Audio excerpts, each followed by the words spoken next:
After drawing your margin, the next step is define the insertion axis. Again, you can see on the bottom it's red, it has not been completed yet. So you're going to left click on define insertion axis. I'm going to center click and roll the ball down. And what this does is it now gives us the insertion axis for milling. So it's not the same as your axis that you drew or you set on the face bow earlier. You want to make sure you're able to see all the margins. And if you roll this too much, you can see the yellow. The yellow means you've created an undercut. So you want to try to get rid of your undercuts. And then you want to make sure that all your margins are visible from the next teeth.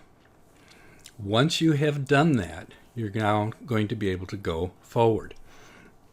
Now remember, we have display objects and tools. They're always located on the right-hand side. If I click on display objects, most of the time I like to left click on the display objects and put them on the top left-hand side of the screen. That's just my preference. The tools I leave on the right-hand side, and as you can see, the only tool here is reset. So if you wanted to reset the path of insertion, you didn't like it, you can click reset and it goes back to the original. Now I'm going to put this as the path of insertion. See, if I click on upper jaw, it turns the upper jaw on.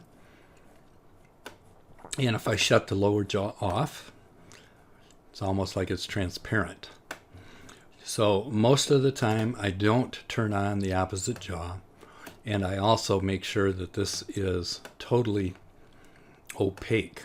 Again, to change that, you can see as I slide the slider, it'll make the tissues and the restorations a little bit more translucent. So make sure you leave that at 100%. Okay, once you are satisfied that your path of insertion is correct, now this is again the milling path of insertion, I can go down to the bottom and hit OK.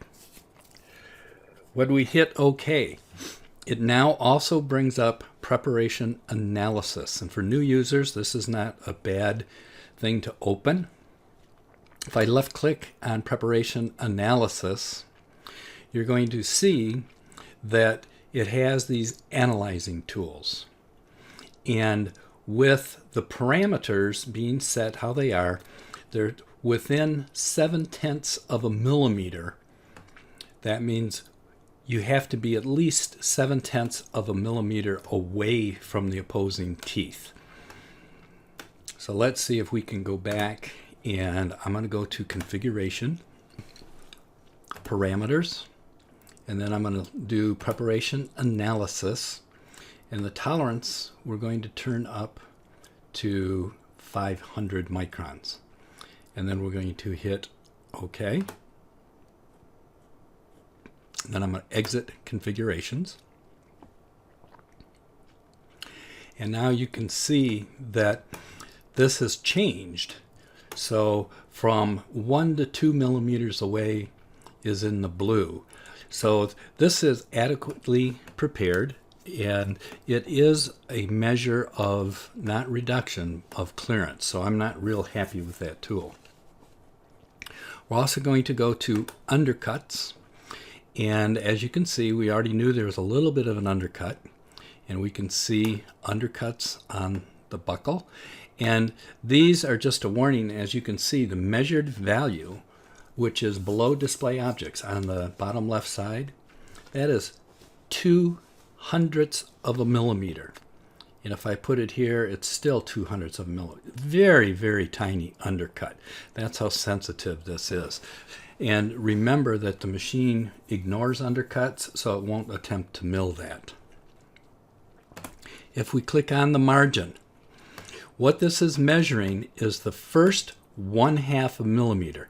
As you can see, here's a millimeter, or 1/2 a millimeter of the tooth, and it's looking for any areas that the machine may have a slight issue trying to mill.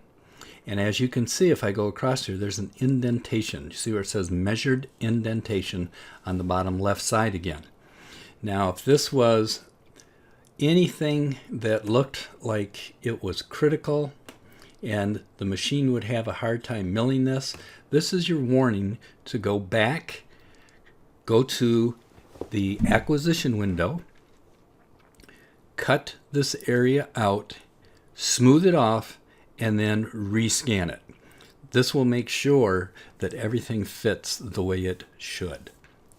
The next one is surface, and the surface will show you concavities and sharp angles. If you see any orange, which on this one there doesn't happen to be any, but if you happen to see any orange, that's where you'd want to go back and make sure you trim and smooth this off, and then trim it and rescan. So that's your preparation analysis. And again, the analyzing tools, you can turn model contacts off, you can color the model on and off, and you can turn model box on. Now I normally will close this, and then the next time that this turns on, I'll also close display objects. So the next time I come to this screen, the only one that will turn on is tools. And I'll have distance, undercut, margins, and surface. Okay, at this point, we're going to go next and get into the design of the restoration. It's calculating the proposal, and once the proposal is calculated, we'll go in and explain all the tools to you.